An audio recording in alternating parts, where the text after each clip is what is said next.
श्रीवासादि भक्तवृंद।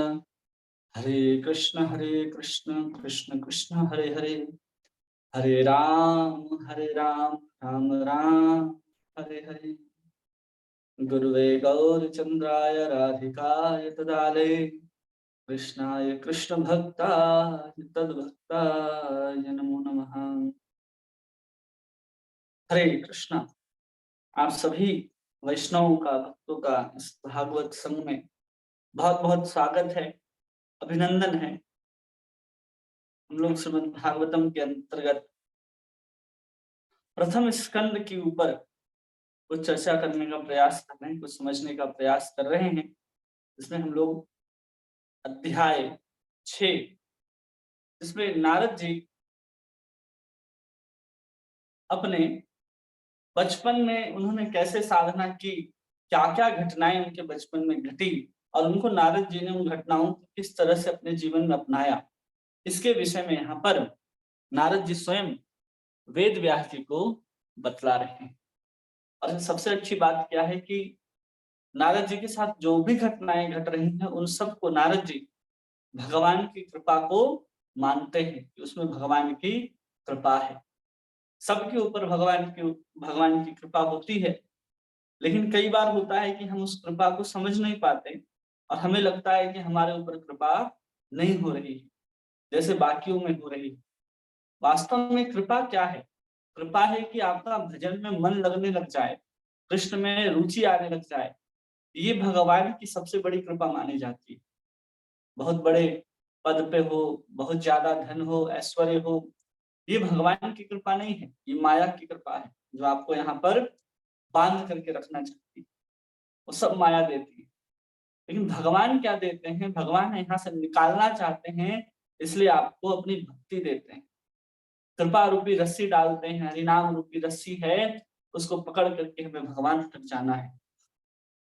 तो उस कृपा को यहाँ पर नारद जी समझते हैं कि कैसे एक बार सांप के काटने से उनकी माता की मृत्यु हो जाती है और ये भगवान की हम पर बहुत बड़ी कृपा रही कि अब हम मुक्त होकर के किसी के आश्रय में न रह करके अब सीधे भगवान के आश्रय में रह करके हम अपने भजन को कर सकते हैं। इस तरह के इच्छा को लेकर के उत्तर की दिशा में जाने लग जाते हैं, उत्तर की ओर चले जाते हैं। उसके बाद हम लोग आगे चर्चा करते हैं। श्लोक संख्या 11 कहते हैं, स्फिताञ्जनपदास्तत्र पुरग्राम व्रजाकरान् खेट खरवटवाटिश्च वन्यानुपवनानि च। कहते हैं कि प्रस्थान करने के बाद मैंने अनेक समृद्ध जनपद, गांव, नगर, पशुशाला, खानों, खेतों, घाटियों और पुष्प वाटिकाओं, उपवनों तथा प्राकृतिक जंगलों से होकर के गुजरा। अब उस समय भी ये सब हुआ करते थे। हमें लगता है कि नए काल में ये सब जनपद, गांव, नगर, पशु, खाने, खेत, ये आदि काल से ये सब सृष्टि चलती आ रही है भगवान के लीलाओं में, भगवान की सृष्टि में। जहाँ जो कुछ आज हम लोग देखते हैं वो नया नहीं है, वो सब पुराना ही है। देखिए, पुराने कल्प की बात बता रहे हैं, उस 1000 चतुर्युग पहले भी यही शब्द इस्तेमाल होते थे, शब्द भी वही इस्तेमाल हो रहे हैं। और हम लोग क्या कर रहे हैं? हम लोग भी उसी चीजों को दोहराते जा रहे हैं। हम भी आहार, निद्रा, भय, मैथुन, जन्म, मृत्यु, जरा व्याधि के चक्कर में हैं और शब्द भी हमारे साथ द्वारा वही दोहराए जाते हैं। खेत के आज भी खेत ही नाम है, घाटियों के घाटी, पुष्प वाटिका, उपवन, गांव, पशुशाला, ये सब वही वही शब्द हैं। बस अगर हम इसमें कृष्ण का नाम अगर दोहरा रहे होते उतने काल से, तो आज तक भगवत धाम जा चुके होते। हमें संसार में कभी भी कष्ट को, दुख को उठा नहीं रहे होते। हम वही वही शब्द को अनंत काल से दोहराते आ रहे हैं, लेकिन कृष्ण के नाम को हमने कभी नहीं दोहराया है। इस बात से पता चलता है कि इससे पहले कभी भी हमने भक्ति नहीं की। अगर कर रहे किए होते तो हमारी भक्ति की जो अवस्था है बहुत आगे होती, या फिर हम इस संसार में जन्म ही प्राप्त नहीं करते। नारद जी कह रहे हैं कि हमने इन सब स्थानों से होकर के धीरे धीरे धीरे गुजरा। तात्पर्य में प्रभुपाद समझाते हैं कि वर्तमान सृष्टि के पूर्व भी कृषि, खनन, खेती, उद्योग, बागवानी इत्यादि के क्षेत्र में आज के ही समान की गतिविधियां थी। यही गतिविधियां अगली सृष्टि में भी बनी रहेंगी और करोड़ों वर्ष के पश्चात प्रकृति के नियम द्वारा किसी एक सृष्टि का आरंभ होता है। कह रहे हैं कि पहले भी हो रहा है और आगे भी ऐसा ही होता रहेगा। जो हम लोगों ने किया है उसी को हम बार बार दोहराते हैं। हमें लगता है कि हमने नई कारखाने बनाए, नए उपवन बनाए हैं, नई नगर बसाए हैं, जबकि ये आदि काल से चलता आ रहा है। इसको नारद जी यहाँ पर समझा रहे हैं और कह रहे हैं कि और विश्व का इतिहास प्राय इसी रूप से पुनरावर्तित होता रहता है। विश्व का इतिहास इसी प्रकार से पुनरावर्तित बार बार दोहराया जाता है। कई बार कहते हैं ना, इतिहास अपने आप को दोहराता है। तो दोहराता इसलिए कि बहुत करोड़ों साल के बाद फिर वही परिस्थितियां आती हैं, वैसे ही युग आते हैं, वैसे ही लोग आते हैं, वैसे ही चेतना, वैसे ही मानसिकता के लोग आते हैं, तो अपने अनुसार उस तरह की चीजों को बनाने लग जाते हैं, अपने अनुसार उनको बढ़ाते चले जाते हैं। इसलिए जो कुछ भी हम आज देख रहे हैं वो हमने करोड़ों करोड़ों बार देख लिया है, सुन लिया है, जान लिया है, लेकिन कभी भी उन जन्मों में हमने कृष्ण के प्रति इतनी रुचि नहीं दिखाई कि हम कृष्ण का नाम ले, कृष्ण का सेवा करें। ऐसा हम लोगों ने कभी किया ही नहीं। अगर किया होता तो ये पुनरावृत्ति जो है, बार बार जो हम लोग एक ही चीज को दोहरा रहे हैं वो दोहरा नहीं रहे होते हैं। हमारी विषय के प्रति आसक्ति जो है वो छूट चुकी होती। आगे कहते हैं कि लौकिक अज्ञानी जन पुरातात्विक उत्खननों में अपने समय को व्यर्थ गंवाते रहते हैं। लौकिक अज्ञानी जो हैं, जो पुरातत्व विभाग वाले उत्खनन हैं, वे अपने समय को व्यर्थ गंवाते रहते हैं, किंतु जीवन के मूलभूत आवश्यकताओं की खोज नहीं कर पाते। क्यों कह रहे हैं ऐसा? जो पुरातत्व विभाग वाले होते हैं, जैसे हड़प्पा संस्कृति की खोज हुई या मोहनजोदड़ो की खोज हुई, तो वो सब ढूंढते रहते हैं पुरातत्व विभाग वाले, जमीन की खुदाई करके कि कब का है ये फॉसिल्स जो हमें प्राप्त हुआ है, ये कब का है। तो इसके अनुसार वो लोग क्या करते रहते हैं, ढूंढते रहते हैं। तो प्रभुपाद कह रहे हैं वहां समय क्यों गवाते रहते हैं, क्योंकि वो बार बार होने वाला है। आज जो हमारी संस्कृति है, वो हमारी संस्कृति, हमारी जो विरासत जो आप देखते हैं, वो कल फिर मिट्टी के नीचे जाने वाली, और फिर कोई एक व्यक्ति आएगा, एक समय आएगा कि फिर उसका पुनः निर्माण किया जाएगा। बड़े बड़े जो हम आज मिस्र की पिरामिड पिरामिड देख रहे हैं, वो एक दिन मिट्टी के नीचे चली जाएगी, फिर उसको खुदाई किया जाएगा, फिर पुरातत्व विभाग उसी को शोध करेंगे कि ये इतने साल पहले इस वैज्ञानिक पद्धति के द्वारा बनाया गया, क्या किया जाता था, वही उपयोग होगा। जबकि वही बार बार दोहराया जा रहा है। इसलिए उस पुरातत्व विज्ञान इतिहास साक्ष्य को पढ़ करके, सुन करके, ढूंढ करके हम केवल अपने समय को नष्ट कर रहे हैं। प्रभुपाद ऐसा क्यों कह रहे हैं? क्योंकि वही चीज हो रहा है बार, और वही चीज को बार बार करने से समय जो है वो नष्ट होता है। इसलिए हमें कुछ नया करना चाहिए, और भगवान कृष्ण का नाम ही है, भगवान की सेवा ही है जो हर क्षण हमें नया करती है, हमारी चेतना को नया करती है। शरीर प्रतिक्षण बड़ा होकर के बूढ़ा होता जाएगा, लेकिन आत्मा प्रतिक्षण क्या होती जाएगी, अपनी चेतना को शुद्ध करती जाएगी और अपने आत्मा अवस्था में पहुंच जाएगी और भगवान की सेवा में लग जाएगी। जिससे हम संसार को, जैसा वर्णन सुनते हैं कि संसार कुछ नहीं है, संसार कैसे मोह है, संसार माया है, ये शरीर कैसे बंधन का कारण है, शरीर ही दुख का कारण है, ये सब कुछ हम लोगों को समझ में आ जाएगा कि कैसे ये सब कार्य करते हैं। जो व्यक्ति आत्मा की अवस्था में आ जाता है, लगता है कि संसार जो है वो शून्य हो गया है, जैसे कोई स्वार्थ हमारा नहीं रह गया, ऐसा संसार प्रतीत होने लगता है। नारद मुनि के आध्यात्मिक जीवन की प्रेरणा पाने के उपरांत, भले ही अभी वे केवल एक बालक थे, नारद जी छोटे से बालक थे, लेकिन उन्होंने आध्यात्मिक प्रेरणा को प्राप्त कर लिया। आर्थिक विकास में अपना एक क्षण भी नहीं गवाया। यद्यपि वे नगर, गांव, खानों, उद्योगों से होकर गुजरे थे, वे निरंतर प्रगतिशील आध्यात्मिक उन्नति की ओर बढ़ रहे थे। श्रीमद् भागवतम इतिहास की पुनरावृत्ति है, जो करोड़ों वर्ष पूर्व घटित हुआ है। जैसा कि यहाँ कहा गया है, इतिहास का कुछ महत्वपूर्ण घटनाओं को चुनकर इस दिव्य साहित्य में अंकित किया गया है। क्या कह रहे, इतिहास ही है, बस उसके महत्वपूर्ण घटनाओं को, जो भगवान को लगा कि हमारे लिए वास्तविक में होनी चाहिए, उन्हीं घटनाओं को यहाँ पर लिखा गया। नहीं तो ये और जो घटनाएं आज हम लोग पढ़ते हैं ना इतिहास के नाम पर के अकबर, बाबर, अंग्रेज, मुगल, पुर्तगाल, ये जो पढ़ते हैं वो अगर बहुत महत्वपूर्ण होता तो भागवत में दिया होता, लेकिन वो इतिहास पढ़ करके हमारा कुछ होना जाना नहीं है। इसलिए वास्तविक इतिहास को चुन चुन करके भगवान ने हम लोगों के लिए ये दिया है, ताकि हम लोग जहां से सीखना है वहां से सीख सकें।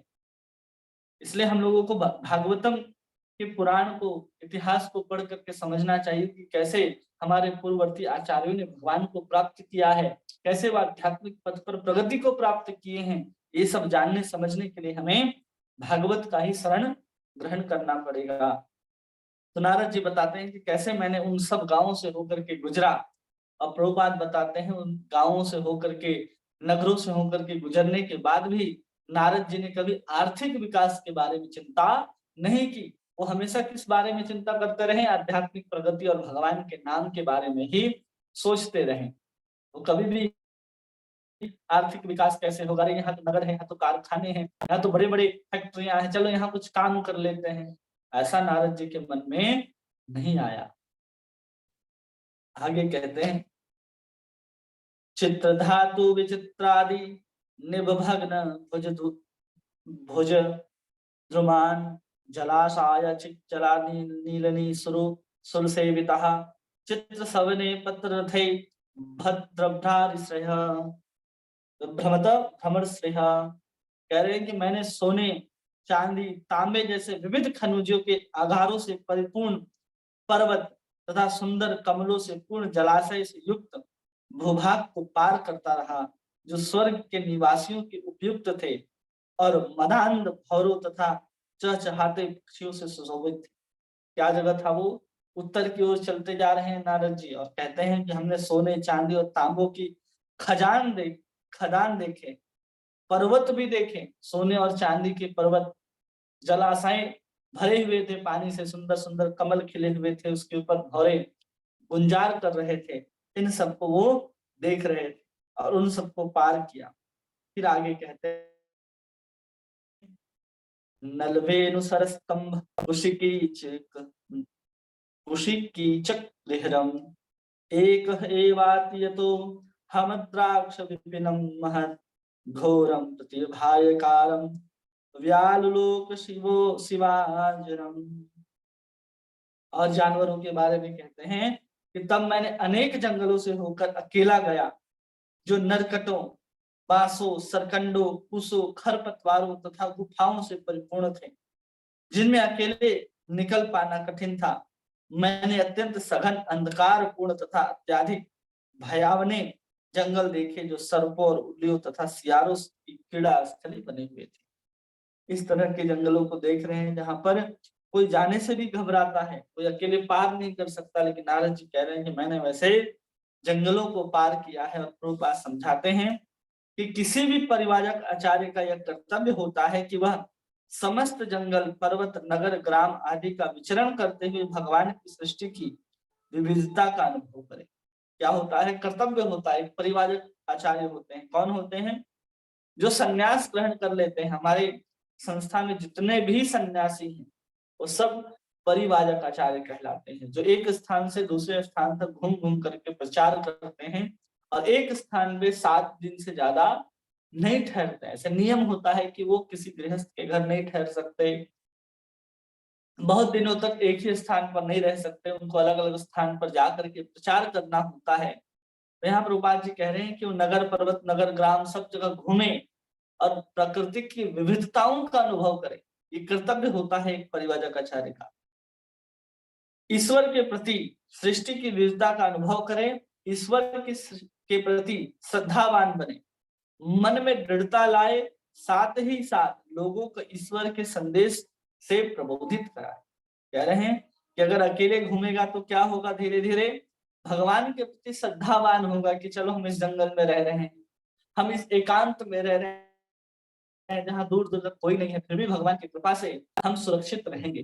किसी प्रकार का अन्न, किसी प्रकार का की भोजन की कोई असुविधा नहीं होगी। ये विश्वास बढ़ता है जब परिवारक आचार्य अकेले भ्रमण करते हैं। लेकिन सामान्य तौर पर देखा जाता है कि जो परिवारक आचार्य होते हैं वो 4-5 असिस्टेंट के साथ घूमते हैं। ऐसा हम लोग देखते हैं। क्यों ऐसा होता है?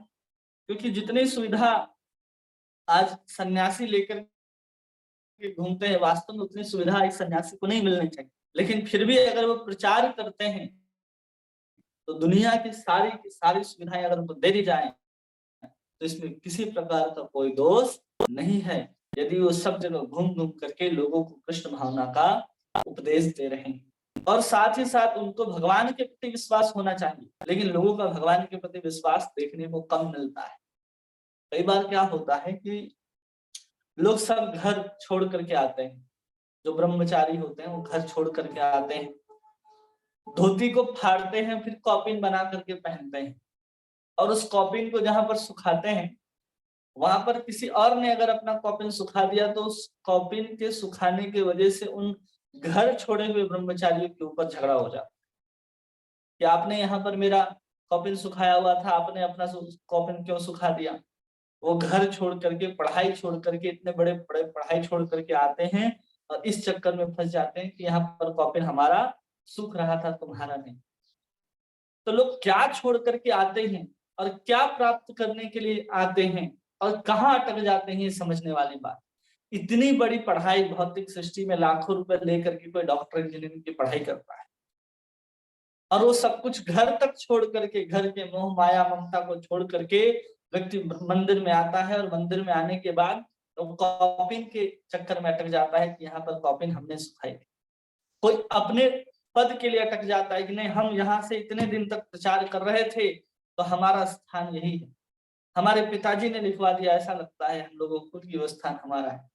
जबकि व्यक्ति निकला है सब कुछ छोड़ करके प्रचार में, भगवान को प्राप्त करने के लिए, लेकिन उसकी आसक्ति उस भगवान को छोड़ करके बाकी सब चीजों में हो जाती है। एकदम छोटे छोटे चीजों में उसकी आसक्ति अटक जाती है।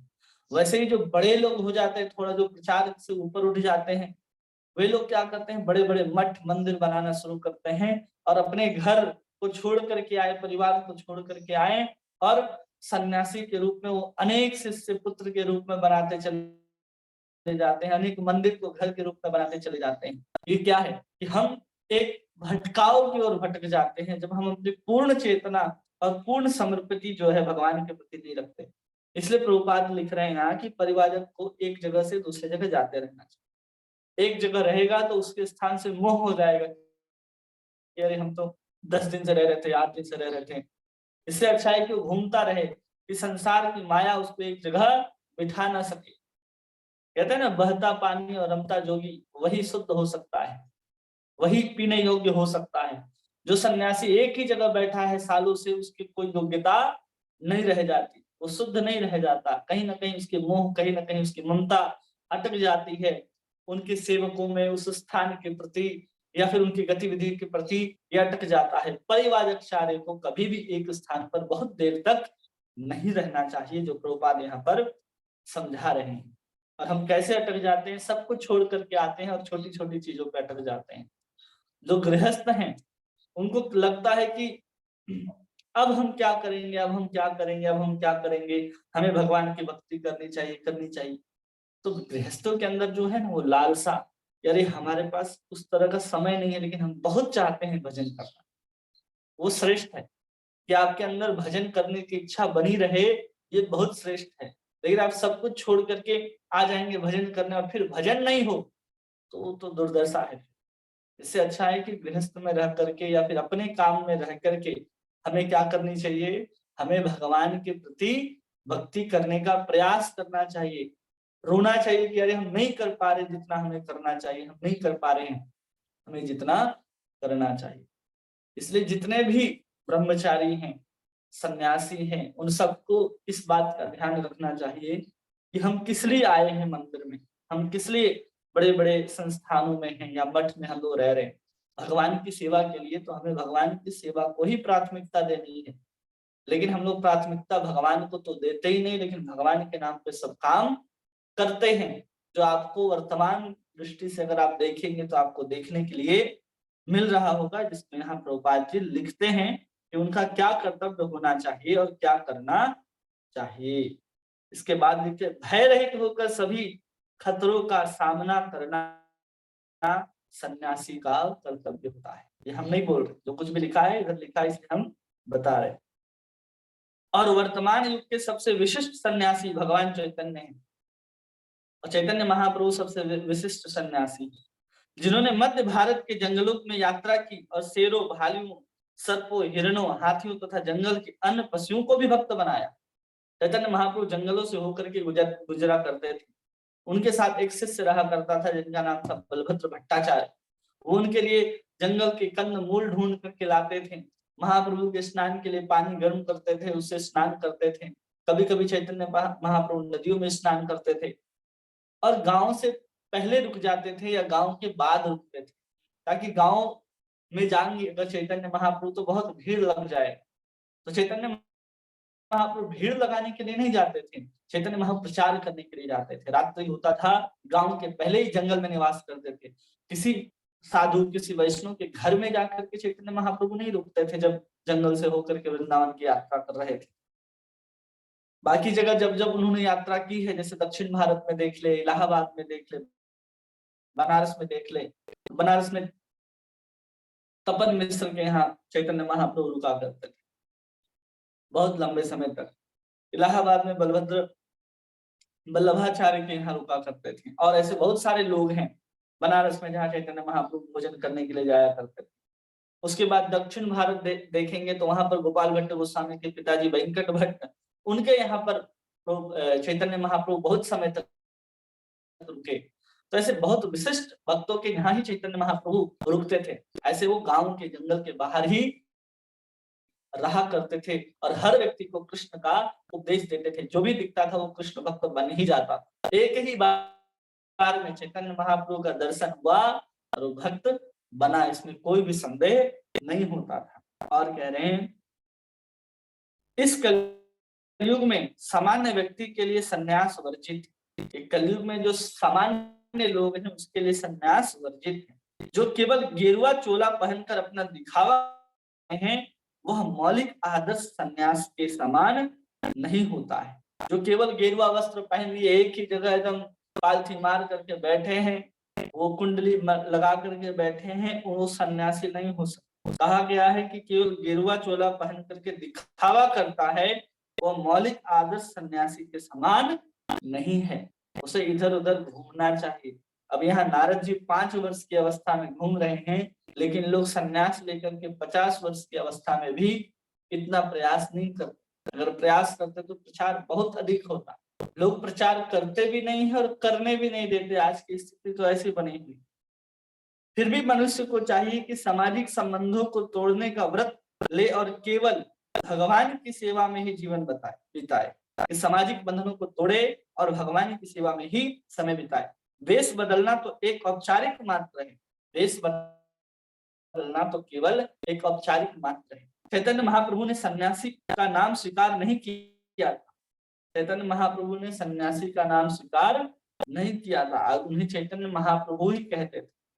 इस कलयुग तथाकथित सन्यासियों को चैतन्य महाप्रभु का अनुसरण करते हुए अपने मूल नामों को बदलना नहीं चाहिए। इस युग में भगवान के पवित्र यश के श्रवण तथा कीर्तन वाली भक्ति की विशिष्ट संस्तुति की गई है।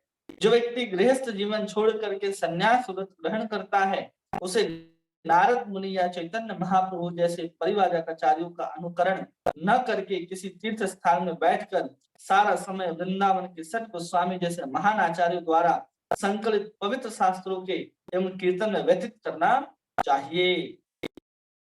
कह रहे हैं कि अगर ऐसा गृहस्थ आश्रम को छोड़ करके ऐसा व्रत कर ले कि वे या तो भटक भटक के पूरे दुनिया में प्रचार करे, और दूसरी बात कह रहे हैं कि किसी तीर्थ स्थान पर बैठ करके सारा समय षड गोस्वामियों के आचार्यों द्वारा संकलित पवित्र शास्त्र के श्रवण एवं कीर्तन में व्यतीत करे। 2 ही काम किया जा सकता है।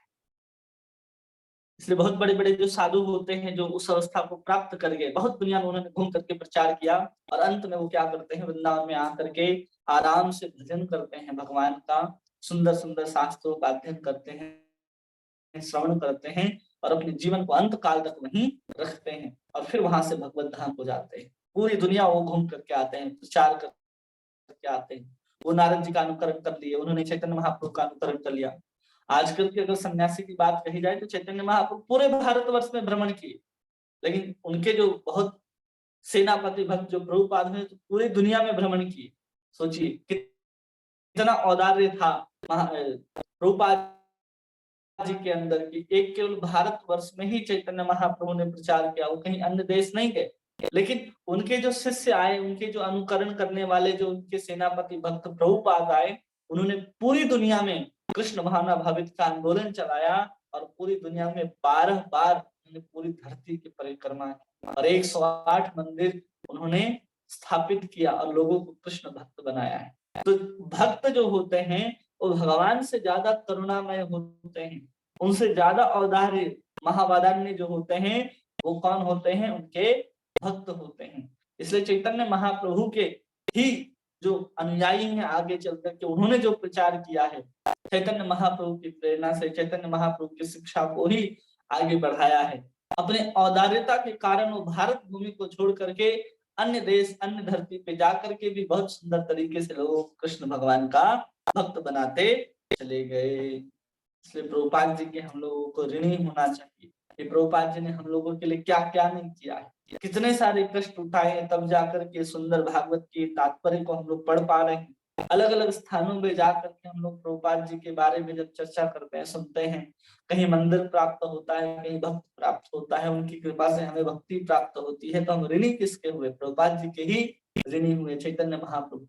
इसलिए हमारा कर्तव्य बनता है कि उन्होंने जिस प्रयास के साथ दुनिया में भगवान के नाम को फैलाया है, यश को फैलाया, तो हम भी उस कार्य में लग करके उनकी सहायता करें और लोगों को कृष्ण भावना भावित करने का प्रण लें, ताकि वो भी भक्त बने। एक स्थान पर बैठ करके या कुछ करना करने से कुछ होने वाला नहीं है। इससे अच्छा है, प्रभुपाद बोल रहे हैं कि वृंदावन में बैठिए और आराम से वहां पर गोस्वामी के महान आचार्यों का जो ग्रंथ है उसको पढ़ते हुए, कीर्तन करते हुए समय को व्यतीत करना चाहिए। लेकिन कौन जो गृहस्थ आश्रम को छोड़ करके संन्यास ग्रहण करता है, उसके लिए जो ब्रह्मचारी से सीधा संन्यास जाता है उसको तो परिव्राजकाचार्य बनना ही है। लेकिन यहाँ कह रहे हैं कि जो व्यक्ति गृहस्थ जीवन छोड़ करके संन्यास व्रत ग्रहण करता है, उसे नारद मुनि और चैतन्य महाप्रभु जैसे परिव्राजक आचार्यों का अनुकरण न करके उसे वृंदावन में बैठना चाहिए। तो अगर गृहस्थ है और फिर बाद में संन्यास ग्रहण करता है तो उसे वृंदावन में बैठ करके भजन करने की अनुमति प्रभुपाद यहाँ पर देते हैं। लेकिन कोई सीधे अगर ब्रह्मचारी से सन्यासी बनता है, जो परिव्राजक आचार्य के रूप में संन्यास ग्रहण करता है, तो उसका कर्तव्य है कि अलग अलग नदी, अलग अलग पर्वत, अलग अलग गांव, ग्राम, नगर, देश आदि में घूमे और लोगों को भगवान के उपदेश दे। आगे कहते हैं परिश्रांत इंद्रियात्मा हम तटपरितो विभुक्षितः स्नात्वः पित्वा हृदय नाद्याश्रमः। इस प्रकार विचरण करते हुए मैं तन तथा मन से थक गया और प्यासा तथा भूखा भी था, अतएव मैंने एक सरोवर में स्नान किया और जल भी पिया। जल स्पर्श से मेरी थकान जाती रही। इतना दूर चलने के बाद नारद जी हैं थक जाते हैं, स्नान आदि करते हैं, एक सरोवर में जल ग्रहण करते हैं, जिससे उनकी जो थकान है वो पूरी तरह से मिट जाती है। परिव्राजकाचार्य को प्यास तथा भूख जैसी शारीरिक आवश्यकताओं को गृहस्थों के द्वार पर के नहीं अपितु प्रकृति के उपहारों से करनी चाहिए। कह रहे हैं जो परिव्राजकाचार्य हैं उनको गृहस्थ के घर में भिक्षाटन न करके प्रकृति के द्वारा जो प्राप्त हो रहे उपहार उसके द्वारा ही पूरा करना चाहिए। अतः साधु गृहस्थ के घर भिक्षाटन के लिए नहीं अपितु आध्यात्मिक ज्ञान प्रदान करने हेतु जाता है। कोई भिक्षाटन करने गृहस्थ के घर न जाए। अगर वो परिव्राजक संन्यास को ग्रहण करता है तो प्रकृति से उत्पन्न होने वाले जो उपहार प्राप्त होते हैं उसी के द्वारा अपना भोजन करे। जैसे अनेक प्रकार के सन्यासी होते हैं, 7वें स्कंद में विस्तार से युधिष्ठिर जी और प्रहलाद जी वर्णन करते हैं। नारद जी वहां पर युधिष्ठिर जी को बता रहे होते हैं कि एक गृहस्थ का क्या कर्तव्य है, एक ब्रह्मचारी का क्या कर्तव्य है, एक सन्यासी का, एक वानप्रस्थी का क्या कर्तव्य है। वहां जब सन्यास की बात करते हैं तो अलग अलग तरह के सन्यासियों की बात करते हैं। कौन किस तरह से भोजन करता है उसकी बात करते हैं कि जो खेत में जो धान होता है, जब धान कट जाता है उसको लेकर के जब चले जाते हैं किसान उसको लेकर के चला जाता है धान को काट करके, तो गलती से वहां जो धान के दाने गिरे होते हैं उसको चुन चुन करके भी पेट भरने के लिए सन्यासी को कहा जाता है। लेकिन आजकल वैसा कोई सन्यास धारण कोई करता नहीं है। आजकल सब फैसिलिटी वाले सन्यासी बने हुए हैं, किसी को उस तरह की सन्यास लेने की सूझती भी नहीं है, और लोग इसलिए भी सन्यास लेते हैं कि हमें इस तरह का मान, इस तरह का सम्मान मिलेगा। लोग व्हाइट में होते हैं ना, उनको ऐसे ही समझा जाता है ये तो कुछ भी है। लेकिन वही जब लाल कपड़े में आ जाता है तो उसका देखिए मान सम्मान।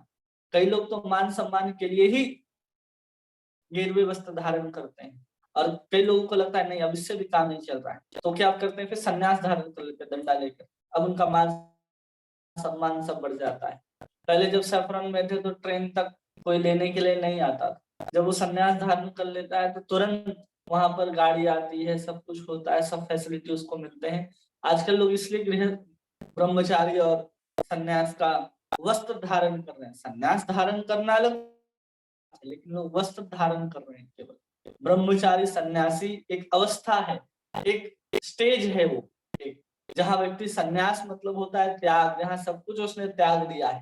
केवल रंग तो औपचारिक रूप से प्रभुपाद कह रहे हैं कि बदलना चाहिए, और किसी गृहस्थ आश्रम के घर जाकर भिक्षाटन नहीं, बल्कि प्रकृति के द्वारा उपहार जो मिल रहा है उसके द्वारा अपनी क्षुधा की निवृत्ति करनी चाहिए। और गृहस्थ के घर इसलिए जाए क्योंकि उनको आध्यात्मिक उपदेश दे सके, ज्ञान प्रदान कर सके। प्रभुपाद इस तात्पर्य में लिखते हैं। आगे 15वें श्लोक में नारद जी कह रहे हैं, तस्मिन् निर्मजने अरण्ये पिपले उपस्थाश्रिते आत्मनात्मनस्थम यथा श्रुतम चिंतयम्।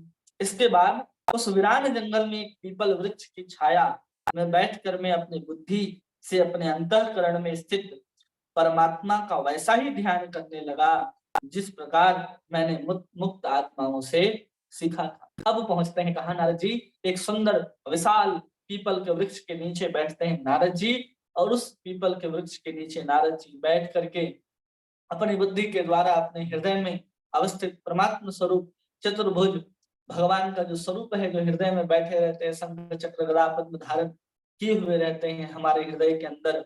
सुंदर पीताम्बरी लहरा रही होती है, सुंदर करुड़े पहने होते हैं, पायल पहने होते हैं भगवान, ऐसे सुंदर सुंदर आभूषणों को धारण करके, स्वर्ण मुकुट उसके ऊपर मोर पंख लगा होता है, कौस्तुभ का चिन्ह है, वैजयंती माला धारण कर रखा है भगवान ने। इस सुंदर स्वरूप का चैतन्य नारद मुनि ध्यान करने लग जाते हैं, जो 4 महीने में उन महात्माओं ने नारद जी को सिखलाया था। तात्पर्य में प्रभुपाद कहते हैं कि मनुष्य को निजी सनक के अनुसार ध्यान नहीं करना चाहिए। एक निजी सनक होता है हम भी ध्यान करेंगे, लोगों का आजकल ट्रेंड चला हुआ है कि हम ध्यान करेंगे।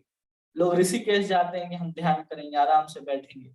ध्यान करके किसका चिंतन करते हैं? घर परिवार का यह चिंतन करते, वाह देखो कहां पर पहुंच गए, सामने गंगा बह रही है, सुंदर सुंदर पहाड़ सामने हैं, सुंदर गंगा की ध्वनि उसके कानों में सुनाई दे रही है, उसका आनंद लेते हैं आंख बंद करके। लेकिन वो हृदय में अवस्थित परमात्मा का ध्यान नहीं कर पाते। क्यों? अपने निजी सनक की वजह से लोग ध्यान करना शुरू करते हैं। इसलिए उसे कैसे ध्यान करना चाहिए? तो कह रहे हैं कि उसे प्रमाणिक गुरु के पारदर्शी माध्यम से, शास्त्रों के प्रमाण से प्रत्येक के हृदय में वास करने वाले परमात्मा के चिंतन में प्रशिक्षित अपनी बुद्धि के उचित प्रयोग से भली भांति जानना चाहिए। बिना किसी गुरु के दीक्षा प्राप्त किए आप ध्यान भी नहीं लगा सकते कि आप ध्यान में बैठो, आपके ध्यान समाधि लग जाए, ऐसा नहीं होता। उसके लिए भी आप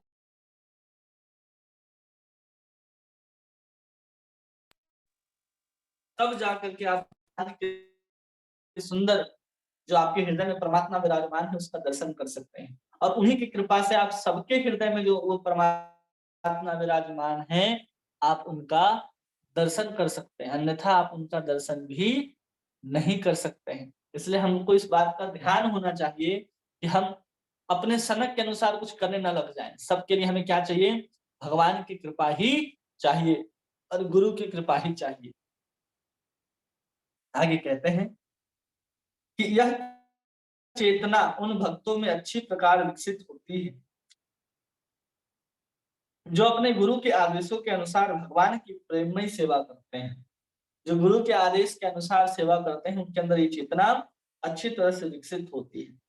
श्री नारद मुनि ने प्रामाणिक गुरुओं के संपर्क में किया था, उनकी निष्ठा पूर्वक सेवा की थी और उनसे समुचित ज्ञान प्राप्त किया था। इस प्रकार से वे ध्यान करने बैठे। उन्होंने नारद जी ने अपने गुरु से सब कुछ सीखा है, समझा है, ज्ञान प्राप्त किया है, तब जाकर के वो वहां पर ध्यान करने के लिए बैठे हैं। ये नहीं कि हम जंगल में आ गए, कोई जंगल गुफा नदी को देखता है तो ध्यान में बैठ जाता है, लगता है कि हम ध्यान कर रहे हैं। वो क्या है, उसका सनक है, वास्तव में ध्यान नहीं कर रहा है, सिर्फ नाटक है। एक अवस्था है कि हाँ बैठ गया ध्यान की मुद्रा में, ध्यान नहीं होता। उसके लिए एक एक स्टेप बता रहे हैं कि कैसे होता है। गुरु की आज्ञा सुननी होती है, गुरु के द्वारा ज्ञान प्राप्त होता है, उसकी बुद्धि परमात्मा को देखने के लिए स्थिर होती है, तब जाकर के वो भगवान का दर्शन कर सकता है, अन्यथा वो भगवान का दर्शन नहीं कर सकता है। आगे नारद जी कहते हैं, ध्यायतः चरणाम्भोज भाव निर्जित चेतसः औत्कंठयाश्रु कालक्षय हृदय संशेषणे हरि। जेहुई दिव्य प्रेम के सराबोर अपने मन द्वारा भगवान के चरण कमलों का ध्यान करने लगा कि मेरे नेत्रों से आंसू बहने लगे और भगवान श्री कृष्ण अविलंब मेरे हृदय कमल में प्रकट हो गए। हृदय में ध्यान कर रहे थे भगवान के सुंदर चरणारविंदों का, और फिर कहते हैं कि वहां पर हृदय सन्मेह स्नेह हरि, वहां पर क्या हो जाते हैं कि आसित में स्नेह हरि, वहां पर भगवान हरि जो हैं वो तुरंत उपस्थित हो जाते हैं। केवल कब होते हैं, तो भगवान यहाँ नारद जी कहते हैं कि भाव निर्जितम चेतसः, जब मैं भगवान के सुंदर सुंदर प्रेम और भाव से विभोरित जो मन है, उस मन के द्वारा जब चरणारविंदों का ध्यान करने लगा, तब जाकर के कह रहे हैं कि मेरे आंख से अश्रु कलक्षसे कि मेरे आंख से आंसू कर रहे थे, और फिर आसित में स्नेह हरि, फिर मैंने भगवान का दर्शन किया। इसलिए जब तक हमारा मन जो है वो भाव निर्जित चेतसः, जब तक जो है हमारा सोचना, अनुभव करना, इच्छा करना, ये सब कुछ जो है बंद होकर के केवल कृष्ण के लिए ना होने लग जाए, और भाव निर्जितः, केवल हमारा मन प्रेम से पूरित होकर के कृष्ण के चरणों में लग जाए, हम कृष्ण का दर्शन उसी क्षण कर सकते हैं। ऐसा नहीं कि आज हमारा मन जो है वो भावित हो गया, हम पूर्ण चेतना से शुद्ध हो गए, अब 100 साल बाद हमें भगवान का दर्शन नहीं। यहाँ तुरंत कहा जा रहा है स्नेह, तुरंत स्नेह मतलब तुरंत हरि, तुरंत भगवान का दर्शन हुआ। केवल हमारा मन जो है वो क्या होना चाहिए, भगवान के प्रेम में सराबोर होना चाहिए। हमारा मन अभी विषय में सराबोर है, मतलब टट्टी में सराबोर है। जैसे जलेबी, जलेबी चाशनी में डाल दो तो कितनी मीठी लगती, लेकिन वही हमारा जो जलेबी है, मन रूपी जलेबी, वो अभी मीठा नहीं है, वो प्रेम के रस में डूबा ही नहीं है, वो विषय रूपी मल में डूबा हुआ है। आप विषय रूपी मल से भगवान के चरणारविंद का ध्यान लगाएंगे तो पहले तो ध्यान लगेगा नहीं, बार बार वहां से मन विचलित होगा, क्योंकि विषयों में आपकी आसक्ति है, विषयों में आपकी रुचि है, मन बार बार विषय में जाएगा। आप उस मन को जब तक आप उस विषय से निकाल करके आप प्रेम रूपी चाशनी में नहीं डालते, तब तक आप उस भगवान को अपनी ओर आकृष्ट नहीं कर सकते, क्योंकि प्रेम का आस्वादन करने के लिए ही भगवान आते हैं, प्रेम से ही आकृष्ट होकर के भगवान आते हैं। जैसे चिड़ियों को हम लोग बुलाने के लिए नहीं कबूतर को दाना डालते हैं, तो कबूतर आते हैं, चिड़िया आती हैं, सुंदर कमल खिलते हैं तो भौरे आते हैं कि नहीं आते? ये सब क्यों आते हैं? क्योंकि उनके लिए वहां कुछ भोजन होता है। भगवान के लिए हमारे पास क्या होगा जिसके द्वारा हम भगवान हमारे पास आ सकते हैं? हम जीव हैं, हम क्षुद्र हैं, हम कुछ भी देना चाहेंगे तो अल्प मात्रा में ही होगा भगवान के लिए, लेकिन प्रेम जो है वो हमेशा अनंत होता है। वो किसी के भी हृदय में हो, अनंत भगवान को अपनी ओर खींच सकता है। तो उस प्रेम रूपी चाशनी, उस प्रेम रूपी मिठास को ग्रहण करने के लिए ही भगवान आते हैं। इसलिए हमारे अंदर वो प्रेम, वो रस होना चाहिए जिसका स्वादन भगवान कर सके, तब तो भगवान आएंगे। जैसे गोपियां जब भगवान कृष्ण को बुलाना चाहती थी, तो हम लोग कहते हैं ना कि माखन चोरी करने के लिए जाते हैं। वास्तव में क्या होता था, गोपियां चाहती थी कि भगवान आए और हमारे घर में माखन चोरी करें। तो बहुत सुंदर सुंदर गायों के दूध को निकाल करके, उससे फिर मक्खन को निकाल करके गोपियां जो हैं वो ऐसे स्थान पर माखन को रखती थी कि भगवान को ढूंढने में कोई परेशानी ना हो, भगवान आए और आसानी से इस माखन को निकाल करके चले जाएं। भगवान हमेशा ऐसे ही उनके लिए ही गोपियां वो सब कार्य को करती थी। वो जो गोपियां जो माखन निकालती हैं और मटके में रखती हैं, वो क्या है? वो मटका वो हृदय है, और माखन जो है उसमें प्रेम से लसित मन है गोपियों का, जो उस मटके में डाल करके रखती थी, जिसके पीछे पीछे भगवान कृष्ण उस माखन को खाने के लिए आते थे। भगवान केवल माखन नहीं खाने आते, उसमें जो गोपियों ने अपने मन अपने प्रेम को डाल दिया है, उसको ग्रहण करने के लिए, उसको चुराने के लिए आते थे भगवान कृष्ण। इसलिए वो भी आएंगे हमारे हृदय को चोरी करने, हमारे हमारे मन को चोरी करने। कब आएंगे? जब हमारा मन उस प्रेम के रस में डूबा हुआ हो, तब तो आएंगे भगवान। लेकिन प्रेम डूबा हुआ है विषय रूपी मल के अंदर, और हम चाहते हैं कि भगवान आए, भगवान दर्शन नहीं देते, भगवान कब मिलेंगे, मन चिंतित रहता है, विचलित रहता है, जन्म मृत्यु जरा आदि फंसे पड़े हैं। अरे उससे निकल करके भगवान के नाम के आनंद में जब हम डूबने लगेंगे, तब जाकर के वो रस धीरे धीरे उस विषयों से पहले हटेगा। मन को पहले वहां से निकालेंगे, फिर तो रस में डालेंगे। हमारा मन हम वहां से निकालने के लिए तैयार ही नहीं होते। हम मन को वहीं लगा करके रखे हैं, विषयों में उसको लपेट करके रखा है। हम नहीं चाहते कि वहां से निकाले। हम नहीं चाहते तो भगवान वैसे आने वाले नहीं है। इसलिए उसको प्रेम रूपी रस में सराबोर करना होगा, तब जाकर के भगवान के चरणों पर ध्यान और फिर भगवान का दर्शन संभव है, जिसको यहाँ पर नारद जी कहते हैं। तात्पर्य में प्रभुपाद समझा रहे हैं, यहाँ पर भाव शब्द महत्वपूर्ण है। भाव अवस्था तब आती है जब भगवान के लिए दिव्य प्रेम होता है। कब आता है प्रेम? जब प्रेम आता है तब भाव आता है। भाव जो है प्रेम से एक स्तर नीचे है। जैसे ही भाव परिपूर्ण होता है, पुष्ट होता है, वो प्रेम के रूप में परिवर्तित हो जाता है। वही भाव क्या होता है? प्रेम के रूप में बदलता है। प्रारंभिक अवस्था में श्रद्धा अथवा भगवान के प्रति आकर्षण कहलाती है। तब आकर्षण बढ़ाने हेतु मनुष्य को शुद्ध भक्तों की संगति करनी चाहिए। तीसरी अवस्था में भक्ति की विधि विधानों का अभ्यास करना होता है। इससे सारी आशंकाएं दूर हो जाती हैं और भक्ति पथ में अवरोध उत्पन्न करने वाली सारी व्यक्तिक त्रुटियां हट जाती हैं। जब सारी आकांक्षाएं और व्यक्तिक त्रुटियां दूर हो जाती हैं, तब दिव्य तथा आदर्श श्रद्धा होती है और उसके प्रति रुचि तेजी से बढ़ती है। आसक्ति फिर रुचि की बात आ रही है। इस अवस्था में आकर्षण उत्पन्न होता है। इसके बाद भाव की अवस्था प्राप्त होती है, जो विशुद्ध भगवत प्रेम की अवस्था है। यह सभी अवस्थाएं दिव्य प्रेम के विकास के विभिन्न अवस्थाएं हैं। जो हम लोग पढ़ रहे हैं ना माधुरी कादम्बनी में, उस माधुरी कादम्बनी को ही यहाँ पर प्रभुपाद लिख रहे हैं कि सबसे पहले श्रद्धा होती है, साधु के संग से भजन मिलता है, उस भजन की क्रिया से अनंत प्रकार के जो अनर्थ होते हैं वो चली जाती हैं। उसके जाने के बाद हम भगवान के प्रति आसक्त हो जाते हैं। फिर भगवान की कथा लीला के प्रति रुचि जागृत होती है। फिर जाकर के निष्ठा भाव और प्रेम के सकते हैं। वही यहाँ पर बता रहे हैं कि जो प्रेम है उसकी प्रारंभिक अवस्था श्रद्धा है, साधु संग है, भजन क्रिया है।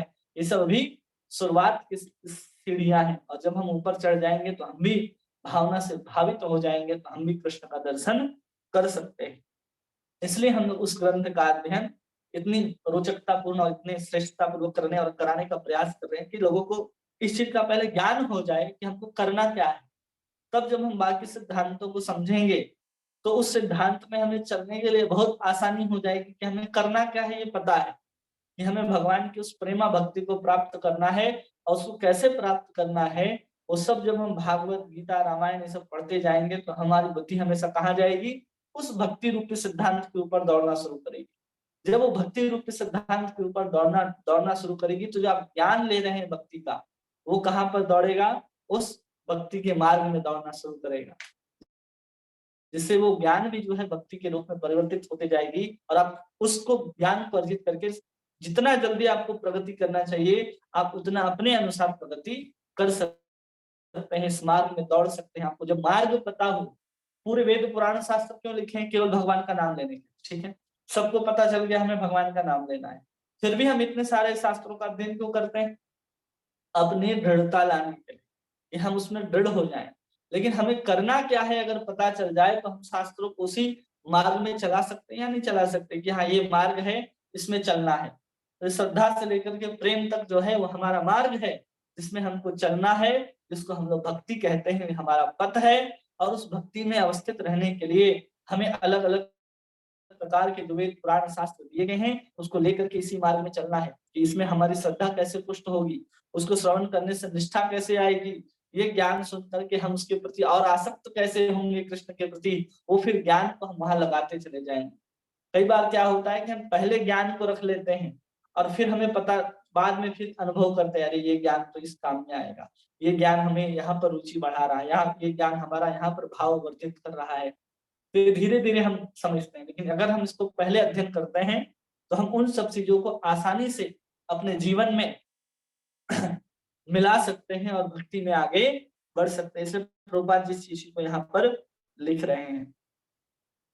इस प्रकार प्रेम की अभिभूत होने पर विरह का प्रबल अनुभूति होती है, जिससे 8 प्रकार के भावों की उत्पत्ति होती है। भक्त के नेत्रों से अश्रुपात होना स्वाभाविक प्रतिक्रिया है, क्योंकि नारद मुनि ने अपने पूर्व जन्म में घर छोड़ने के तुरंत बाद यह अवस्था प्राप्त कर ली थी। अतएव उनके लिए भगवान की उपस्थिति को देख पाना सरल था। इसे उन्होंने भौतिक कल्मश रहित अपने उन्नत आध्यात्मिक इंद्रियों द्वारा सहज ही अनुभव कर लिया था। उन्होंने दिव्य अनुभव कब किया? केवल और केवल अपने आध्यात्मिक इंद्रियों के द्वारा उन्होंने इस सुंदर भगवान के उस स्वरूप का वर्णन किया जो उन्होंने अपने हृदय में देखा। बहुत आनंद आया नारद जी को उसका अनुभव करके। कोई कैसे आध्यात्मिक पद पर चलता है इसको देखना है तो उसके लिए क्या चाहिए, उसके अंदर क्या अवस्था था, उसको प्राप्त करने के लिए हमें दौड़ना चाहिए। हम लोग केवल देखते हैं कि अरे नारद जी ने उस प्रेम को प्राप्त कर लिया, अरे वो भक्त ने उस अवस्था को प्राप्त कर लिया, अंतिम चीज को देखते हैं अरे उसने भगवान का दर्शन कर लिया, हमें भी करना है। उसके पहले उन्होंने भाव और प्रेम की अवस्था को प्राप्त किया, वो हम नहीं देखते। वो साधुओं की सेवा करते हैं, अपने गुरुजनों की सेवा करते हैं, उसके बाद वो सब कुछ प्राप्त हुआ हम उसको भूल जाते हैं और सीधा हम कहाँ पहुंच जाते हैं, हमें भगवान का दर्शन करना है, भगवान का दर्शन करना। उसके पहले के जो सब चीजें हैं वो उसको ध्यान ही नहीं देते। सीधा हमको मलाई चाहिए, मलाई बनने से पहले गाय कहाँ से आएगा, गौशाला कौन देखेगा, गोबर कौन साफ करेगा, गाय कब दूध देगी, गाय दूध देने के बाद उसका मलाई निकलेगा, उसे बहुत समय लगता है। हमें सिर्फ मलाई चाहिए। इसलिए कलयुग के जीव को सीधा मलाई देने के लिए ही चैतन्य महाप्रभु आए हैं कि नाम लो और सीधा मलाई मिले। लेकिन हम उस मलाई के प्रति भी रुचि तो दिखाते हैं, लेकिन उसको भी चाहते हैं कोई चम्मच से आकर के हमारे जीभ पे रख दे तब हम उसका आस्वादन करेंगे। उसके लिए प्रभुपाद जी आ गए, चलो तुम्हारे जीभ पे हम रख देते हैं। घर घर में जा करके नगर संकीर्तन के माध्यम से एक एक व्यक्ति के घर खटखटा करके भगवत गीता भागवतम दिया जा रहा है कि ले लो, अब ले लो। अब इतना तक किया जा रहा है कि आपके चम्मच से द्वारा आपके जीभ पर उसको रखा जा रहा है उस मलाई को। फिर भी हम क्या करते हैं, अरे इसका टेस्ट अच्छा नहीं आ रहा, क्या बोलते हैं इसका टेस्ट अच्छा, कहाँ से आएगा? जैसे मिश्री का स्वाद अगर किसी को पित्त रोगी जॉन्डिस होता है तो उसको टेस्ट नहीं आता, वैसे ही हम लोग जो हैं उस प्रकार के रोगी हैं और उसका इलाज मिश्री ही है। बार बार जब हरि नाम सुनेंगे, बार बार गीता भागवत रामायण पढ़ेंगे सुनेंगे तो अपने आप उस जो भाव रोग लगा है वो धीरे धीरे मिटने लगेगा और हमें उस नाम में रुचि आने लग जाएगी। चाहते सब कोई है लेकिन जब मिलता है तो हम उससे मुंह मोड़ लेते, अरे इतना जल्दी हमें संसार छोड़ करके नहीं जाना, हमारे पुत्र हैं, बच्चे हैं, पति है, पत्नी है, रहो फिर इस संसार में, मरते रहो। जैसे जन्म मृत्यु जरा व्याधि के चक्कर में हम लोग करोड़ों साल से भटक रहे हैं, वैसे ही भटकना पड़ेगा जब तक हम अपने आप को इस तरह से रुचि नहीं दिखाते कृष्ण के नाम के ऊपर, कृष्ण भावना भावित होने के लिए। लेकिन हम लोग किस चक्कर में झंझट में पड़े रहते हैं, अरे हमें जहां से भक्ति मिल रही है, जहां से हमारी श्रद्धा है, वहां पर हम स्थित नहीं रहते। हम किसी संबंध के कारण, किसी व्यवहार के कारण कहीं और फंस जाते हैं और जहां से जो वस्तु प्राप्त होनी है उस चीज को छोड़ देते हैं। इस बात को खुद विचार करना है कि हमें वास्तविक भक्ति, वास्तविक श्रद्धा जो मिल रही है, जो प्रभुपाद जी के शरण में आने से मिल रही है, तो उसको ग्रहण करना चाहिए। उसके प्रति अपने सब संबंधियों को छोड़ना चाहिए। लेकिन हम उस संबंध को छोड़ करके जब कृष्ण भावना भावित किसी उपदेश का भी ग्रहण करते हैं तो उपदेश देने वाले के प्रति हम आसक्त हो जाते हैं, जबकि उपदेश देने वाले के प्रति आसक्त ना हो करके जिसके प्रति उपदेशक उपदेश दे रहा है उसके प्रति आसक्त होना है। फिर आप कहते हैं कि नहीं, हम बहुत साल तक किसी को श्रवण करते हैं तो हम चाहते हैं कि नहीं, हम यहाँ पर ही सब कुछ करें, चाहे भगवान मिले या नहीं मिले। लेकिन नारद जी यहाँ सिखा रहे हैं कि देखो गुरु जी चले गए वहां से, अब वो स्वयं जो गुरु जी के द्वारा जो बताई गई बात है उनको स्वयं वो श्रद्धा के साथ उस भाव की अवस्था में पहुंच करके सुंदर भगवान कृष्ण के और हृदय में अविलंब दर्शन को प्राप्त कर लेते हैं।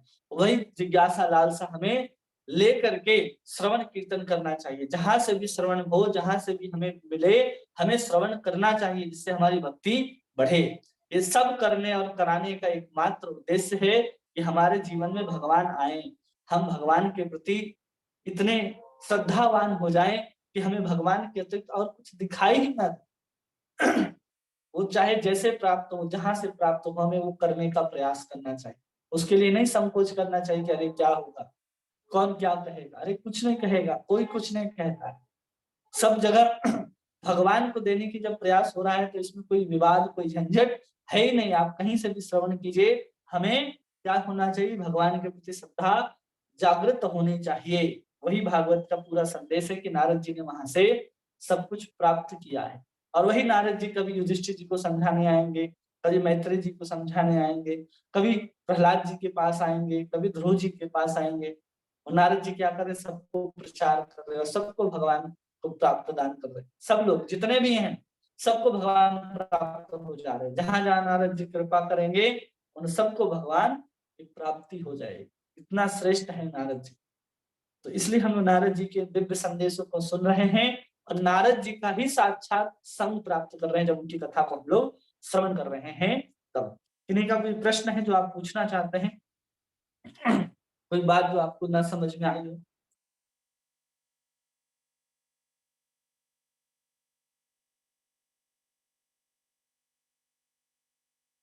हरे कृष्णा। किन्हीं का कोई प्रश्न नहीं है? हरे कृष्णा प्रभु जी, दंडवत प्रणाम। हरे कृष्णा, दंडवत प्रणाम। आज तो प्रभु जी सब समझ में आ गया अच्छे से। आपने अच्छे से पूरी आ नारद गया। जी की महिमा सुनाई।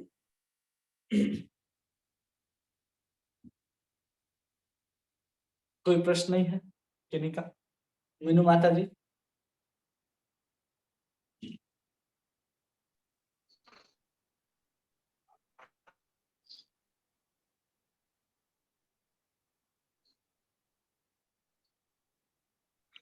ठीक है, हरे कृष्ण प्रभु जी, प्रणाम।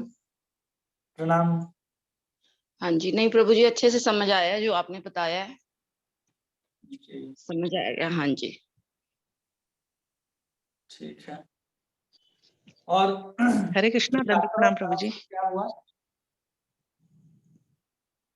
क्योंकि लोगों ने मैसेज ही नहीं किया अभी तक। हरे कृष्णा, दंडवत प्रणाम प्रभु जी। हरे कृष्णा, दंडवत हरे प्रणाम। कृष्णा हाँ माता जी। प्रभु जी, मेरे को थोड़ा एक डाउट था उसमें।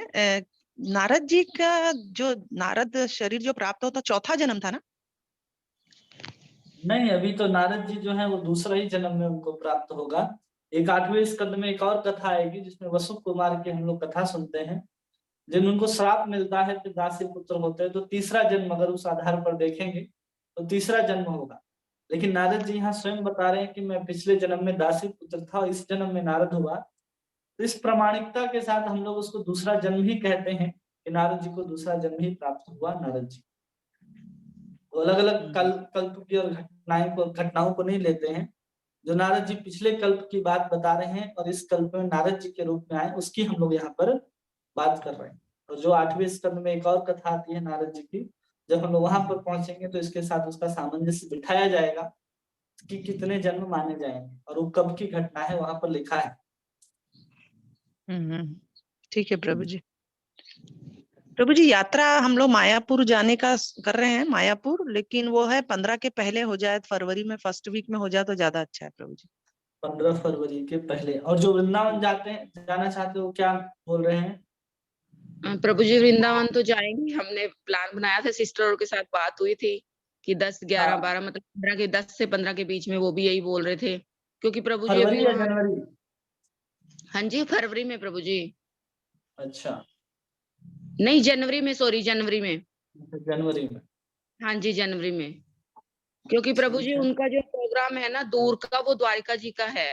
तो अगर वो फिर हम जाएंगे तो आप हमारे साथ चलना, बस ये है। तो वृंदावन आप लोग जो 4 बहनें हैं वही जाएंगे? नहीं, और भी हैं प्रभु जी। और भी हैं दीदी और के फ्रेंड ठीक है। सर्कल में भी हैं, सिस्टर और के फ्रेंड सर्कल में हैं, मेरे इधर से भी हैं। हाँ जी, ठीक है। और मायापुर बल्कि हम क्या तो बोल रहे हैं 15 फरवरी से पहले, ठीक है। हाँ प्रभु जी, 15 मायापुर, फरवरी। हाँ 15 फरवरी के पहले मतलब हो जाए। जो एक डेट आया 5 फरवरी से लेकर के 9 फरवरी तक, तो भी डेट ठीक है, इसमें कोई समस्या नहीं है कि हम लोग जल्दी जा करके जल्दी आ सकते हैं। तो हम लोग चाहते हैं कि हम लोग इतने दूर से वहां जा रहे हैं तो 3 दिन की जगह उसको 4 दिन कर दिया जाए मायापुर, क्योंकि 2 दिन जाने में, किसी को 2 दिन आने में लगेगा, किसी को 24 घंटे वहां पहुंचने में ही लगेगा। तो इसलिए अच्छा है कि हम उसको 2 या 3 दिन, 3 या 4 दिन का उसको कर सकते हैं।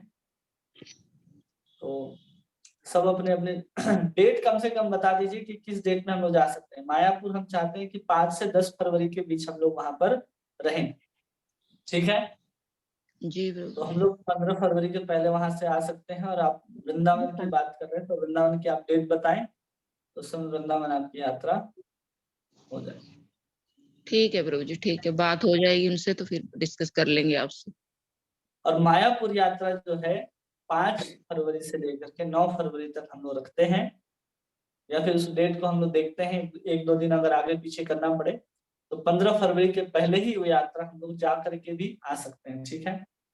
तो सब लोगों का 4 जो फरवरी को, मायापुर यात्रा, 4 को सैटरडे है हाँ ना प्रभु जी, 4 को सैटरडे है, तो लोगों को छुट्टी अगर नहीं लेना पड़ता है, अगर 4, 5, 2 हाँ, दिन अगर छुट्टी 4 को सैटरडे है तो उस दिन नहीं लेना पड़ता है। उसके बाद फिर सैटरडे कब आ रहा, मान लीजिए 4 तारीख को कोई ना फिर निकलता है, फिर 11 को अगर सैटरडे आ रहा है, 11 को सैटरडे आ रहा है। 11 को सैटरडे आ रहा है, हाँ तो उसके बीच भी निकलेंगे तो ट्रेन में रहेंगे तो कोई समस्या नहीं, वो भी छुट्टी काउंट हो जाएगी उनकी, तो उस समय भी छुट्टी नहीं लेना पड़ेगा, ठीक है। लेकिन मायापुर में 3 दिन अगर रुके तो 3 दिन मायापुर, मतलब एक जाने का एक आने का, यानी कि 5 दिन लगता ही है प्रभु जी। एक दिन में पहुंच जाते हैं, हाँ, एक दिन में 24 24 घंटे घंटे एक से दिन ऊपर में। समय लगते हाँ हैं आप जहाँ हैं वहां से आने में। हाँ हाँ, मतलब आप, हाँ जैसे कि आप बता देंगे कलकत्ता स्टेशन में, तो लोग अपने अपने तरीके से देखेंगे, किसी को 1.5 दिन लग रहा है, किसी को 1 दिन लग रहा है, उस टाइम को पहुंचने के लिए डेट बता लगता दिया है। जाएगा कि आपको हाँ कोलकाता स्टेशन में हाँ इतने बजे पहुंचना है, तो उस हिसाब से आप ट्रेन देख सकते हैं, और हाँ फिर वहां से हम लोग एक साथ बस करके, बस से फिर वहां से हम लोग मायापुर जा सकते हैं, ठीक है। 20 लोग हुए, 15 हम्म, लोग हुए तो छोटा बस करके हम लोग वहां जा सकते हैं। और फिर वहां पर रहने की व्यवस्था के लिए 15 दिन पहले के लिए कहा गया है। अगर रूम्स अवेलेबल नहीं हो तो अपने ही मंदिर के ठीक बगल में एक उड़िया मठ है, वहां पर रूम्स हम्म। अवेलेबल रहते हैं ज्यादातर, नामहट बिल्डिंग के ठीक बगल में, बहुत तो ज्यादा प्रभु जी दूर नहीं है वो। अगर नामहट कलकत्ता बिल्डिंग में, फिर आगे कितनी हाँ दूर है प्रभु जी? कलकत्ता से 3 घंटे लगेंगे आप। अच्छा ठीक है प्रभु जी, मेन मतलब कलकत्ता पहुंचना है तो आगे फिर 3 घंटे का रास्ता है। ओके हाँ बाई बस अगर हम लोग जाएंगे तो 3-3.5 घंटे लगते हैं। और ठीक है। अगर कोई वर्धमान उतरता है, हावड़ा ना उतर के कोई वर्धमान अगर उतरता है, तो वर्धमान से बहुत ज्यादा दूर नहीं, बहुत नजदीक पड़ता है वर्धमान से। वर्धमान से मतलब 1-1.5 घंटे में आप पहुंच सकते हैं, लेकिन वर्धमान सारी ट्रेनें जहां से आप बैठेंगे हो सकता है वहां से ना मिले, सीधा हावड़ा या कलकत्ता की ही मिलेगी। इसलिए वो हम वर्धमान ना कह करके आपको कलकत्ता ही बता रहे हैं। वहां से भी आप जा सकते हैं, और या फिर सीधा मायापुर भी पहुंच सकते हैं। सब उपाय है, या तो कलकत्ता में आप मिलिए या फिर मायापुर में मिलिए, ठीक है। ठीक है प्रभु। तो ये डेट फिक्स कर जैसे देंगे तो आपकी, फिर हाँ तो डेट फिक्स कर देते हैं ना, हमको आज शाम तक हमको समय दीजिए, हम आपको डेट बता देंगे। तो हम ठीक लोग है ना। 5 फरवरी से लेकर के 15 फरवरी के पहले ही हम लोग का जाना आना सब हो जाएगा, ठीक है। हाँ प्रभु जी। बस हम लोगों को यही देखना है कि ट्रेन में टिकट और वहां जो रूम्स अवेलेबल हैं या नहीं, बस उस चीज को देखना है, ठीक है। ठीक है प्रभु बाकी जी। सब हो जाएंगे। और तो कितने लोग जा रहे हैं ये भी वृंदावन सब यात्रा बता देना की, चाहिए, हाँ कितने लोग जा सबको रहे एक हैं बार बस ये भी कॉल कर बता। लिया जाएगा, हाँ खुद से कॉल करेंगे। हाँ, और जो वृंदावन उस मायापुर की यात्रा के पहले अगर वृंदावन भी जाने के इच्छुक है तो 15 जनवरी शायद डेट बता रहे माता जी की, 15 से 20 जनवरी के बीच, तो भी जा सकते हैं, कोई समस्या नहीं। दोनों जगह भी जा सकते हैं, एक जगह भी जा सकते हैं, सब आपके ऊपर निर्भर करता है, ठीक है। हम दोनों जगह ले जाने के लिए तैयार है, ऐसा नहीं कि इनको ले जाना उनको नहीं ले जाना है। और कह रहे हैं कि आज सबका अपना अपना काम होगा, सब अपने अपने ऑफिस जाएंगे, या आज जीव गोस्वामी का दिवस है तो हम लोग चाहते हैं कि उनके विषय में हम लोग 11 बजे 11:30 बजे चर्चा हो सकती थी, तो करने का प्रयास करेंगे अगर आप लोग ऑफिस नहीं जाते हैं तो। नहीं तो हम लोग अगर संडे को फिर जीव गोस्वामी के बारे में सुनेंगे। तो आपकी कैसी राय है? आज हमें तो संभव है जाना होता है। 11 बजे जाना होता है ना? ठीक है, अगले संडे हाँ को हम जी, लोग फिर जीव गोस्वामी के विषय में समझ कर लें, ठीक है? या जी फिर बीच प्रभु। में किसी का आ जाए तो रविवार के दिन हम लोग रात में जो 8:30 बजे प्रोग्राम करते हैं, वो तो छुट्टी रहती है हमारी, तो उस समय जी हाँ एक जी, उसका आचार्य को हम लोग 11 बजे श्रवण कर लेंगे, और फिर जिन्हीं आचार्य का आविर्भाव तिरुभाव आता है तो उसको हम लोग रात में 8:30 से 9:30, ठीक है? ठीक है प्रभु। और किन्हीं का कोई प्रश्न है, कुछ कहना चाहते हैं? सुनीता माता जी आप कुछ बोल नहीं रहे?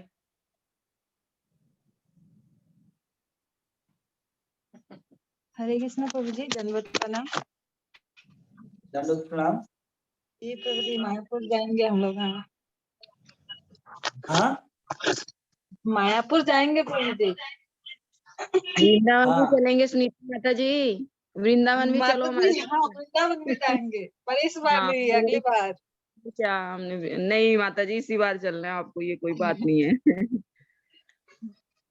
जी प्रभु जी, मेरा ना एक प्रश्न था, मन में कुछ चल रहा है, तो मैं क्या? इसीलिए कुछ मतलब ठीक से नहीं कर पा रही हूँ, सुन नहीं पा रही हूँ। तो जैसे कि साधना भक्ति है ना, वो अगर करेंगे अच्छा से तो हम लोग रागानुगा भक्ति तक नहीं पहुंच पाएंगे, है ना?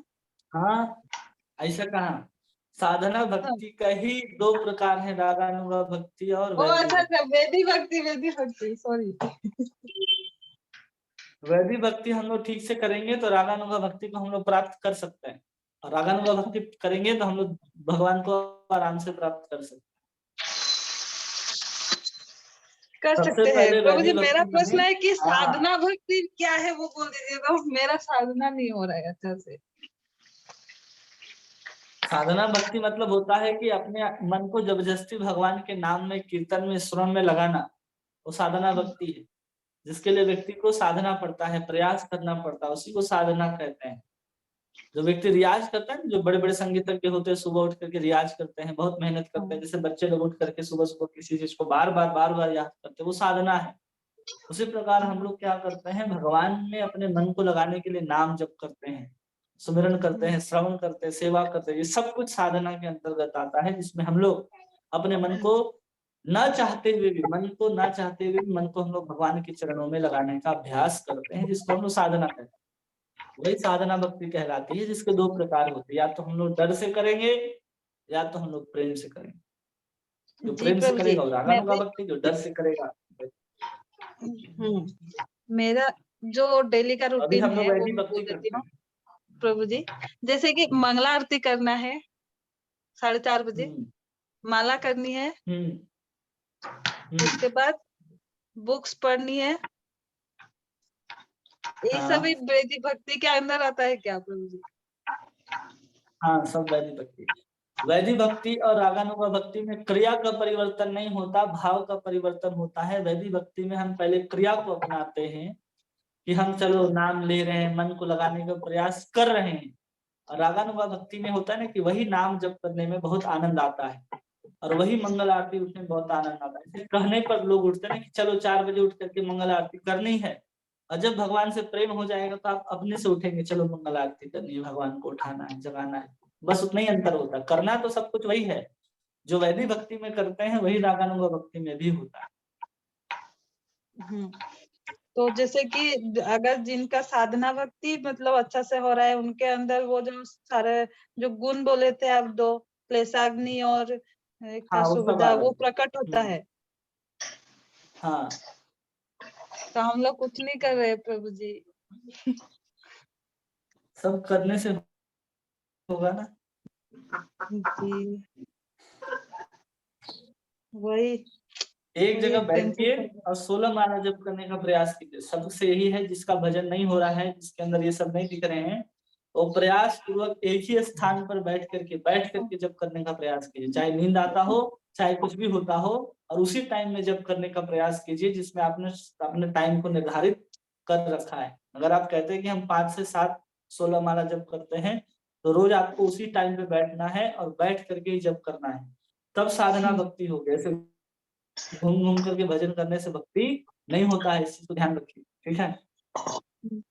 जी। इस चीज को विशेष ध्यान रखना है कि कहीं घूमते घूमते नाम ये नहीं कर सकते आप, इसलिए मन नहीं लगता हम लोगों का। वो सब लक्षण हमारे अंदर दिखेंगे जब एक जगह स्थिर बैठ करके नाम 16 माला कंप्लीट हो और फिर आप अपने आसन से उठे, तब आप देखिएगा आपके जीवन में क्या परिवर्तन आता है। नाम जब कर रहे हैं फिर इधर भी देख रहे उधर भी, 2 घंटे अपने आप के लिए समय दीजिए, आराम से नाम जप कीजिए एक जगह बैठ करके, देखिए सब कुछ आपको अपने अंदर दिखाई देने लग जाएगा। जी प्रभु, ठीक है। धन्यवाद। जी प्रभु जी। हरे कृष्णा। हरे कृष्णा।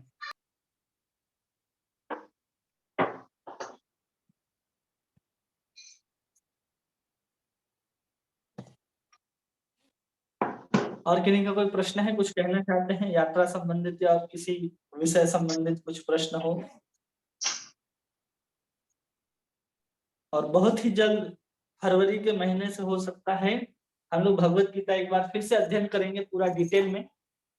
तो उस समय भी जो लोग भाग लेना चाहते हैं और किसी को भगवत गीता पढ़ाना चाहते हैं, पढ़वाना चाहते हैं, जो कोर्स अटेंड करवाना चाहते हैं, तो उनको आप बता सकते हैं कि फिर से भगवत गीता जो कोर्स है वो फरवरी के लास्ट या फरवरी के मिड से ही शुरू होगा। पूरे भगवत गीता को हम लोग फिर से पढ़ेंगे। पहले हम लोग ओवरव्यू कोर्स करेंगे 18 दिन का 18 चैप्टर, और फिर उन्हीं लोगों को लेकर के आगे संपूर्ण गीता को एक बार फिर से हम लोग एक कोर्स की तरफ बढ़ेंगे। और जब माधुर्य कादम्बनी हम लोग का खत्म हो जाएगा तो हम लोग चैतन्य चैतामृत और ये सब ग्रंथ को अध्ययन करेंगे, ठीक है।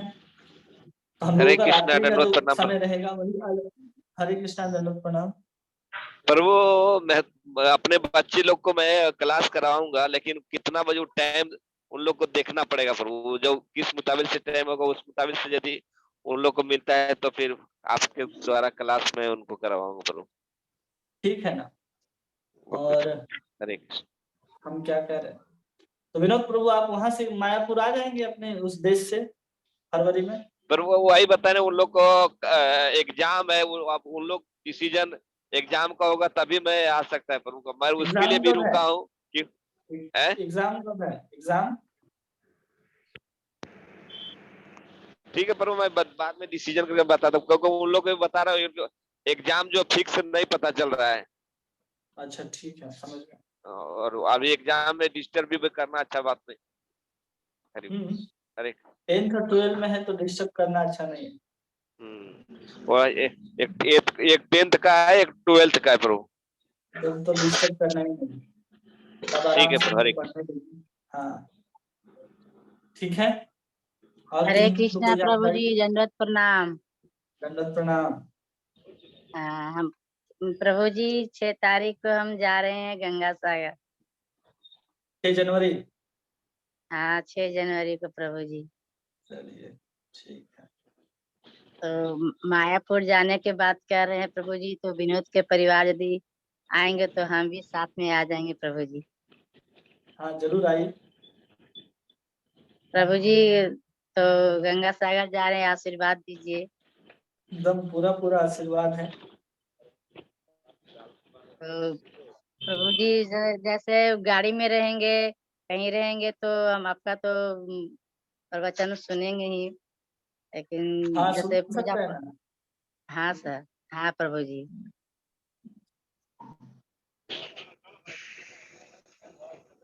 ठीक है।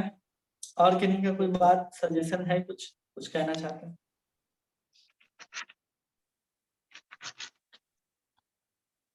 कल्पना माता जी, रानी माता जी, संगीता माता जी, कोई कुछ? नरेंद्र प्रभु जी आप कुछ कहना चाहते हैं?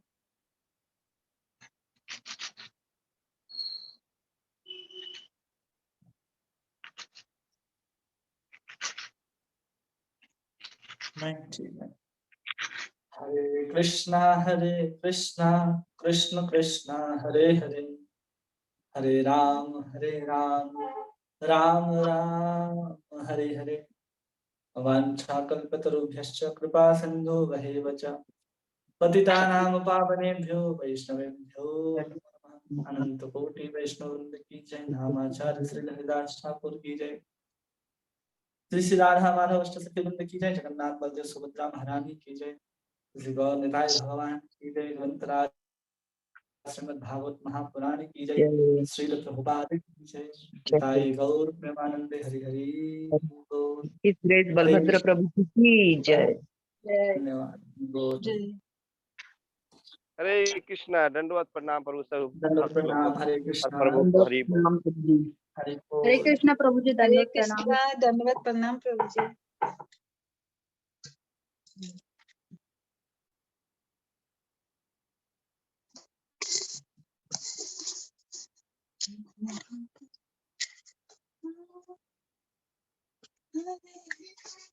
हाँ, खाना रोटी देंगे।